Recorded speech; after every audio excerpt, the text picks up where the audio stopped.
Assalamualaikum sahabat. Segala puji bagi Allah, Rabb semesta alam, solawat serta salam senantiasa tercurah atas penghulu para rasul dan penutup para nabi, Muhammad Shallallahu Alaihi Wasallam, beserta keluarga, para sahabat, dan orang-orang yang mengikuti beliau dengan baik dan menyeru manusia sebagaimana seruan mereka hingga hari kiamat.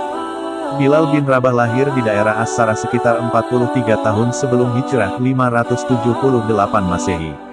Ayahnya bernama Rabah, sedangkan ibunya bernama Hamamah, seorang budak wanita berkulit hitam yang tinggal di Makkah. Sebagian orang memanggil Bilal dengan sebutan Ibnus Sauda, atau putra wanita hitam. Bilal dibesarkan di kota Ummul Qura, Mekah. Saat ayahnya meninggal, ia diwariskan kepada Umayyah bin Khalaf, seorang tokoh penting kaum kafir dari kaum Quraisy. Bilal bin Rabah hidup di masa jahiliyah, di mana orang-orang masih menganut agama nenek moyangnya yaitu menyembah berhala. Hingga suatu hari sampai ke telinga Bilal kabar tentang Nabi Muhammad Shallallahu Alaihi Wasallam yang membawa ajaran agama Islam. Orang-orang Makkah banyak yang membicarakan Rasulullah, tak terkecuali Umayyah bin Khalaf, majikan Bilal. Banyak orang yang membencinya, namun tak sedikit pula yang takjub dengan kemuliaannya. Bilal bin Rabah mengetahui bahwa mereka sebenarnya kagum dan tidak habis pikir terhadap ajaran yang dibawa Nabi Muhammad Shallallahu Alaihi Wasallam.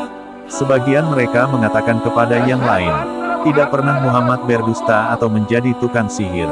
Ia tidak pula sinting atau berubah akal. Namun, kita terpaksa menuduhnya demikian untuk membendung orang-orang yang berlomba-lomba masuk agamanya. Kebencian kafir Quraisy saat itu justru semakin meyakinkan Bilal. Ia yakin bahwa agama yang dibawa Nabi Muhammad Shallallahu Alaihi Wasallam adalah sebuah kebenaran yang nyata baginya. Hingga akhirnya ia menjumpai Rasulullah dan menyatakan dirinya untuk masuk Islam. Dan ia pun termasuk ke dalam golongan orang yang pertama kali masuk Islam. Setelah itu, berita rahasia keislaman Bilal bin Rabah tercium dan beredar di kalangan kafir Quraisy, termasuk Umayyah bin Khalaf. Mendengar budaknya masuk Islam, Umayyah sangat marah. Bilal bin Rabah kemudian disiksa oleh Umayyah tanpa henti. Leher Bilal diikat dengan tambang kurma dan dia diseret seperti binatang hingga sekujur tubuhnya berdarah. Tetapi Bilal diam saja dengan pasrah dan sama sekali tidak memperlihatkan rasa sakit. Di siang hari yang sangat panas Bilal bin Rabah disiksa, tanpa diberi makan dan minum. Sorenya Bilal dibawa ke Ramda, suatu tempat yang permukaan tanahnya rata dan berpasir panas di atasnya. Bahkan, jika melemparkan daging ke pasir tersebut bisa langsung matang. Bilal bin Rabah oleh majikannya dilentangkan, kemudian di atas dadanya diletakkan batu besar dan berat sehingga sulit baginya untuk bergerak. Siksaan kejam ini terus diulangi setiap hari untuk memaksa Bilal kembali memeluk agama nenek moyangnya.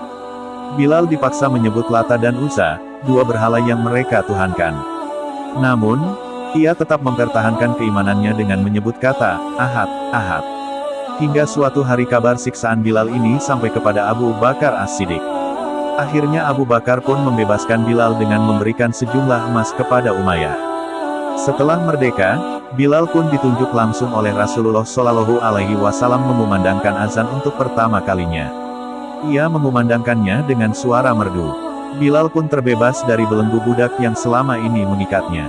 Ia selanjutnya dikenal sebagai muazin yang taat menjalankan segala perintah Allah dan menjauhi larangannya.